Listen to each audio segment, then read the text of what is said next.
I always thought those Halloween ritual stories were fake. You know, the ones people whisper in class. Light some candles, say a few words, summon a ghost. Classic teenage dares. That's exactly what we thought it was, until we tried it in room 3B. It was October 30th, the day before the big costume parade. Our English teacher, Miss Donnelly, gave us a creative challenge for extra credit. Write a scary story. Or better, perform one. My friends and I, Tori, Dylan, and Marcus, decided to stage a mock seance for our performance. We'd light candles, draw a fake summoning circle on the classroom floor, and read Latin gibberish we found online. It was supposed to be dumb fun. Room 3B was perfect. Old, drafty, and filled with Halloween decorations. The janitors had already dimmed the lights and hung cobwebs. Pumpkins lined the windowsills. It was supposed to be harmless. Halloween night. The school gym was full of music and laughter from the after party, but we were upstairs setting up our ritual. Marcus drew the circle with chalk. Tori lit the candles. Dylan adjusted the phone camera. We were going to record it for TikTok. I read from the printout I found on some obscure site. It looked like Latin, but I didn't recognize any of the words. Domum aperi, vocamus ti. When I finished, the candles flickered violently, like someone had blown on them from all directions at once. Then we heard it. A single knock from inside the teacher's supply closet. Probably the janitor, Marcus said. He laughed, but it sounded forced. Tori opened the closet door, and every candle went out at once. We stood frozen in the dark, only the emergency light above the blackboard glowing faint red. The temperature dropped instantly. I could see my breath. Inside the closet, all the supplies, the extra markers, cleaning rags, boxes, were gone. Just empty shelves and a long, dark smear across the back wall. And that's when we noticed something new drawn on the floor. It wasn't chalk. It was wet. A second circle identical to the one Marcus drew, but this one was dripping. Dylan whispered, "Let's stop." He reached for his phone to turn on the flashlight. It wouldn't unlock. The screen flickered, showing only his reflection, except his reflection was smiling. Tori started to cry. "It's not funny anymore, Eli." I wasn't laughing. None of us were. Then we heard whispering from the walls, like hundreds of voices murmuring through thin cracks. They were saying something over and over. "You opened it. You opened it." Marcus backed toward the window. We didn't open anything, but the chalk circle started glowing. Dim red light, pulsing from beneath the floorboards. Ms. Donnelly always told us room 3B was one of the oldest in the building. The windows were replaced last year because the glass kept cracking on its own. That night they cracked again, but not from heat or sound, from pressure inside the reflection. I saw something move behind my reflection, a shape with too many limbs. It was standing right behind me in the glass, but when I turned around, there was nothing there. Then Dylan screamed. His phone's flashlight had turned on by itself, pointed at him. The light was shaking violently, like someone else was holding it. And in the glow, something crawled out of the glowing circle. Not fast, not human, more like unfolding. It had the shape of a person but no face, just a smooth surface like melted wax. Every time it moved, the chalk circle hissed like it was burning. Tori ran for the door. It slammed shut in her face so hard the handle broke. We backed into the corner. Marcus threw a candle jar at it. It shattered, but the thing didn't even flinch. It turned its head, or what should have been its head, toward me. And in a voice that sounded like all four of us talking at once, it said, "Who called me?" I don't remember much after that. Just a rush of wind, screams, and the lights bursting out. When I came to, the candles were out. The floor was clean, and the others were gone. No circle, no blood, no sound. I ran downstairs to the gym. If everyone was still partying, laughing. Nobody had noticed we were missing for hours. They found Tori and Dylan later that night in the art room, curled up under tables, eyes open, completely silent. They haven't spoken since. Marcus was never found. The next morning, the janitor told us something weird. He said that for decades, Room 3B had been sealed every Halloween because of an accident during a seance in the 1970s. They thought they'd closed the room for good. Until Ms. Donnelly reopened it for the season. I went back to 3B once, just to see. The chalk stain was still faintly visible under the desks and written across the whiteboard in perfect red marker. The door stays open now. I never thought a high school Halloween dance could be terrifying until that night. It was the last Friday before Halloween break at Crestwood High, and the gym was transformed. Orange and black streamers hung from the ceiling. Pumpkins with flickering candles lined the stage. Fake cobwebs covered the basketball hoops. The air smelled like candy, cheap perfume, and that faint metallic tang you always get from gym floors. Everyone was in costume. Zombies, witches, superheroes. A guy dressed like a clown holding a chainsaw prop. Even our principal had dressed up in a Dracula cape over her suit, looking surprisingly sinister in the dim gym light. At first it was all fun. Music thumped. Kids laughed, spilled punch on the floor. I was with my friends, trying to win the costume contest. I had dressed as a vampire, blood red makeup and all. But around 10:47 p.m., something shifted. The lights flickered, and not the usual dance floor strobes, but like the power itself was pulsing with a heartbeat. I shrugged it off. Probably the wiring. It's an old gym. Then we noticed the jack-o'-lanterns. The candles inside hadn't been touched, but their faces were different. Carved expressions we didn't recognize. Grotesque, almost screaming. And when the lights flickered, it looked like they were moving. Mia, dressed as a witch, grabbed my arm. "Do you see that?" I did. For a brief second, the pumpkins' mouths looked like they were opening and closing, breathing almost. Kids started panicking, or at least whispering uneasily. Across the gym, a group of students in skeleton costumes froze. Their movements became jerky, unnatural. One turned toward us slowly. Its painted skull mask wasn't painted anymore. It was a real face beneath the makeup, twisted and grinning, eyes black as pits. A scream pierced the music. The DJ, dressed as a mad scientist, stumbled off the stage. Behind him, the lights revealed a shadowy figure moving against the flow of the dancers. Not like it was walking, it was gliding. Yet somehow, every step made the gym floor vibrate. Then the exits on all three doors locked simultaneously. Panic spread. Kids screamed. Costumes became grotesque under the flickering lights. A spider web decoration seemed to stretch and grow, trailing down the gym wall like a living thing. I ran toward the gym office, hoping the principal could help. But when I got there, she was gone. Her Dracula cape floated in the corner as if she had melted into shadows. And on her desk, a note in thick black ink. "The dance never ends. Stay until it's your turn." We found the gym mirrors along the wall. Reflections of the dance floor, the kids, the decorations. But something was off. My own reflection smiled at me, slowly, long after I'd stopped smiling. Mia's reflection reached for me, but she wasn't moving toward me. And the figures in costume, some had faces that weren't human at all. Hollow, elongated mouths, eyes that reflected nothing. The music changed, slower now, echoing. Not from the DJ. A deep, hollow waltz, vibrating through the floor. One by one, students began moving on their own. They danced toward the center of the gym, eyes glazed, mouths moving silently, repeating, "It's your turn. It's your turn." I grabbed my friends, trying to fight my way to the doors, but each step forward felt like running through thick syrup. The jack-o'-lanterns' faces were now screaming silently, flickering candlelight, casting shadows that looked like fingers, claws, reaching for us. I don't know how long we ran. The gym stretched endlessly, walls moving, the ceiling rising and falling. I looked back, and the other students weren't running. They were levitating, forming a circle around the center where a dark, faceless figure stood in a torn vampire cloak. It raised a hand, slow, deliberate. The DJ's voice echoed across the gym, distorted, deep, and mocking.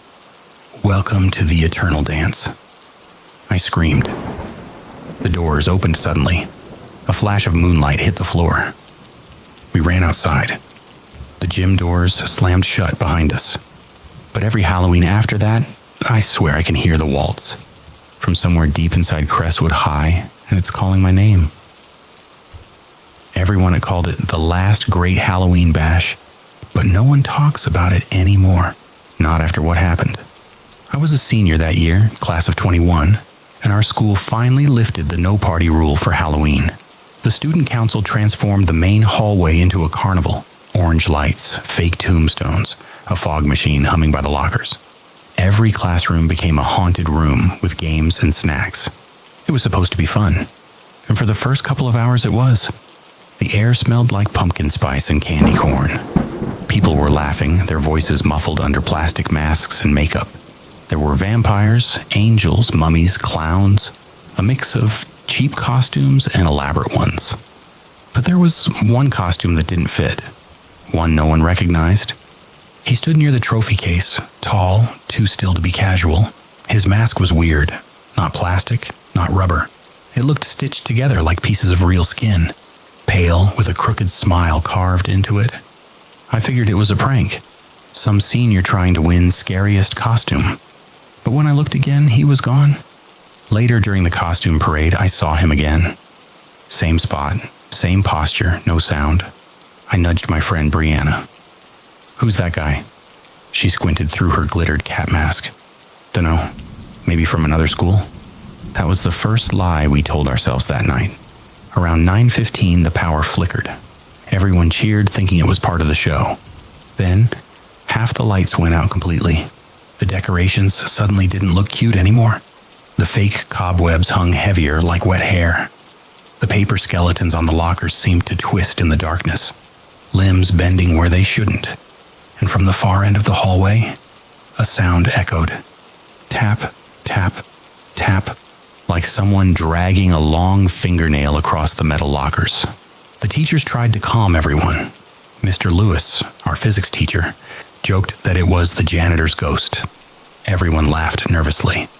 Then a group of seniors decided to prank the rest of us. They turned off the fog machine, plunged the hallway into thicker darkness, and shouted, "Boo!" Only one problem. The fog machine wasn't off. It was smoking. When we turned toward it, the fog looked too dark, too heavy. And inside that fog, we saw faces. Hundreds of them. Pale, hollow, frozen in silent screams. The crowd started pushing, screaming, bumping into the lockers. I saw Brianna trip, her cat mask cracking in half. When I reached for her, someone grabbed my wrist. Cold, clammy fingers. It was him, the masked man. He leaned close enough for me to smell something rancid, like decayed fruit and copper. His voice was soft, distant. Masks show who you are. But tonight, they'll show what you've done. Then he shoved me into the fog. It felt like falling underwater. The air was thick, and everything echoed. I could hear voices, classmates calling each other's names. But every sound stretched, warped, fading like a dream. Shapes formed in the fog. People without faces. Hands reaching through walls. A jack-o'-lantern glowing from inside a locker.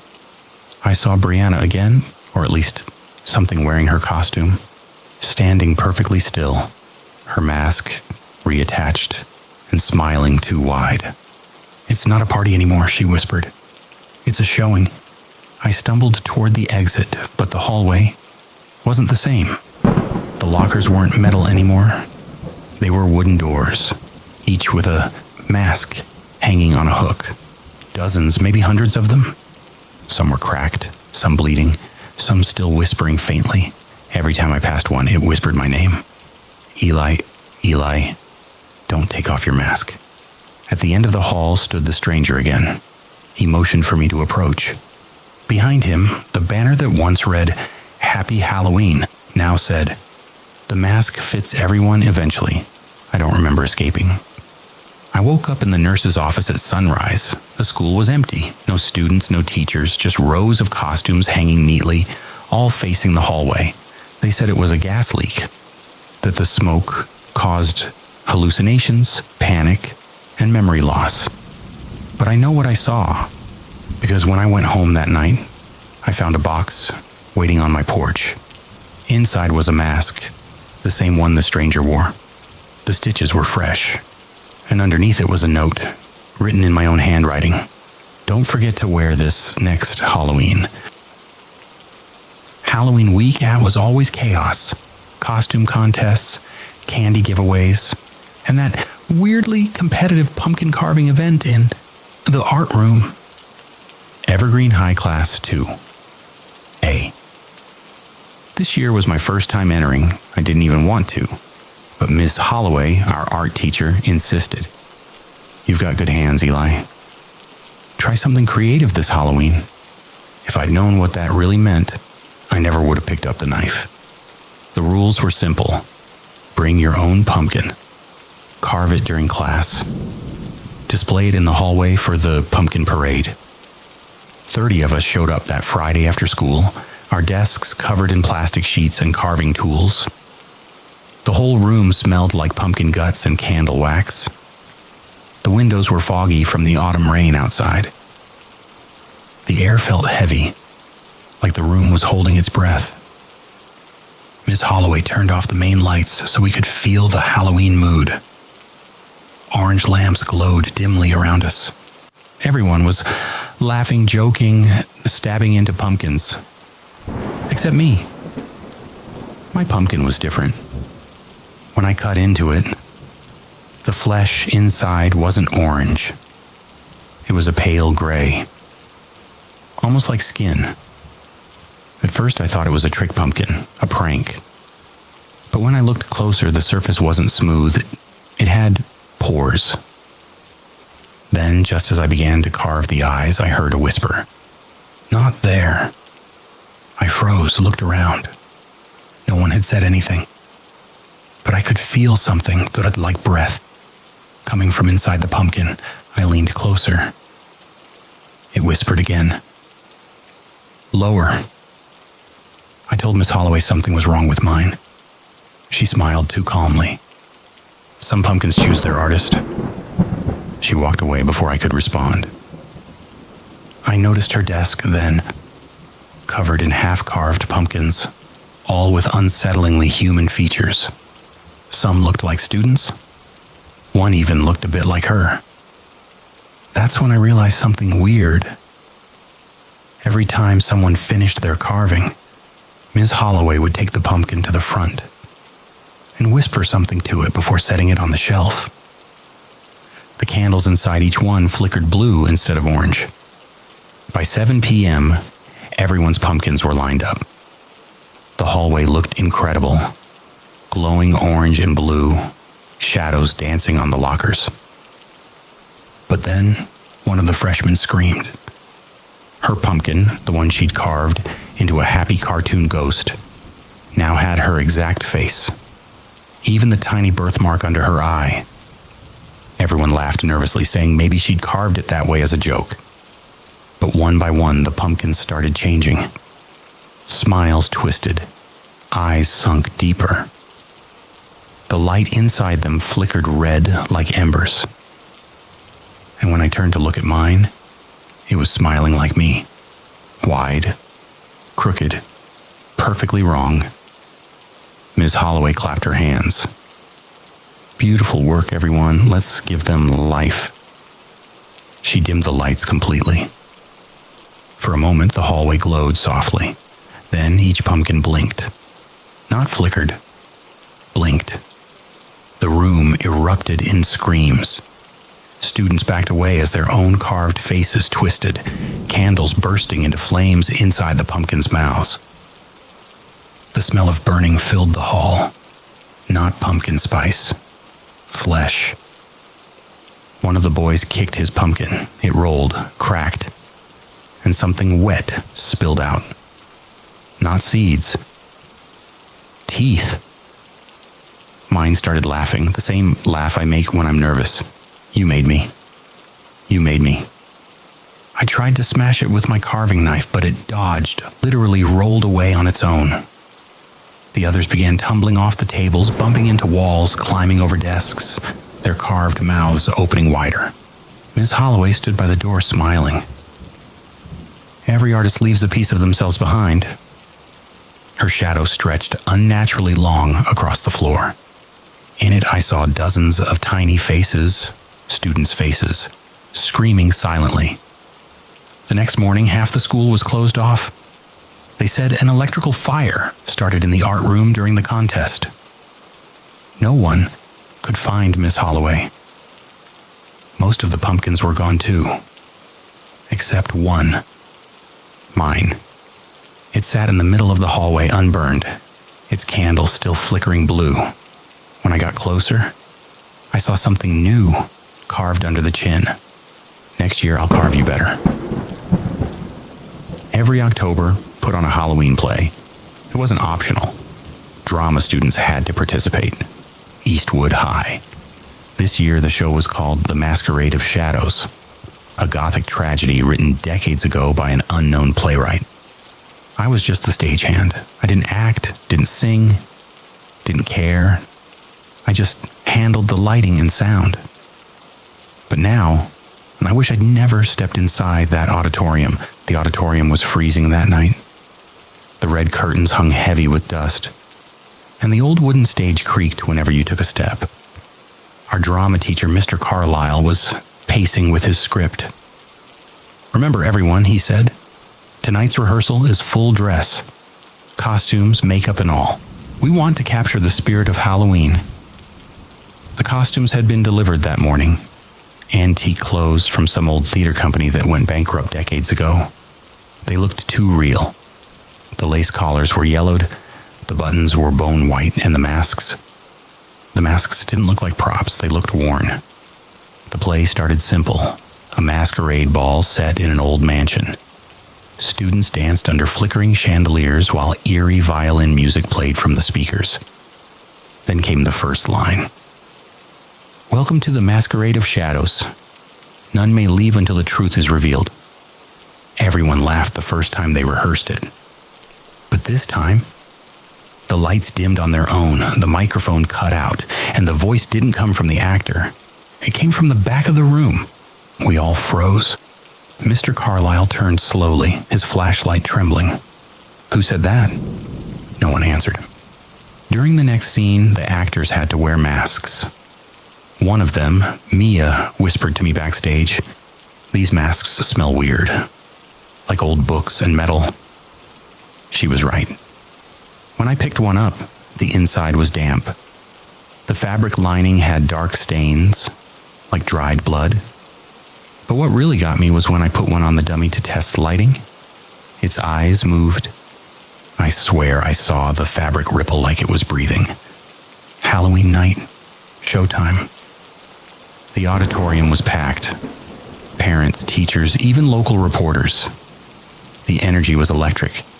The lights dimmed, and the play began. Everything went perfectly at first. The crowd laughed, clapped, cheered. But halfway through the second act, something changed. The music started playing slower, like the violinist was dragging the bow across the strings underwater. The air got heavy, suffocating. On stage, the actors weren't following the script anymore. They spoke in low, trembling voices that didn't sound like them. "It's time," one of them whispered. "Let them see." There was a scene near the end where the characters were supposed to fake a stabbing. A red ribbon tied to the dagger, no real blood. But when Liam, the lead actor, stabbed the prop dummy, the ribbon didn't fall. Blood sprayed from the wound. The audience gasped. Some laughed nervously, thinking it was special effects. But when Liam dropped the knife, his hands were shaking. It's not fake," he whispered. The dummy's mask cracked open, revealing a face underneath. Not a mannequin's face, a human one. The other actors froze. Their masks began to twist, stretching into smiles, the fabric pulling tight around their faces until their skin merged with it. They screamed. But the sound was muffled, like the masks were swallowing them. The curtains closed on their own. The house lights went out. The only light came from backstage. A dull orange glow seeping from the costume rack. Every outfit was moving, swaying, whispering. "It's your turn to wear us." Someone in the crowd screamed, "Fire!" And I realized the orange glow wasn't just light. The curtains were burning. I ran to help Mia, who was clawing at her mask. I pulled hard, and her skin came off with it. The auditorium became chaos. Smoke, screams, crashing wood. Mr. Carlyle shouted for everyone to evacuate, but when I looked back, he wasn't there anymore. Just his costume, still standing upright. The fire department said the electrical panel overloaded. They said everyone got out safely. But that's a lie, because 3 students and Mr. Carlyle never showed up again. And when they rebuilt the auditorium a year later, the new curtain fabric had faint, dark stains near the bottom. Every October during rehearsal week, people say they hear whispering behind the stage. And sometimes, when the lights dim too low, you can see shapes moving between the costumes, waiting for the next show to begin.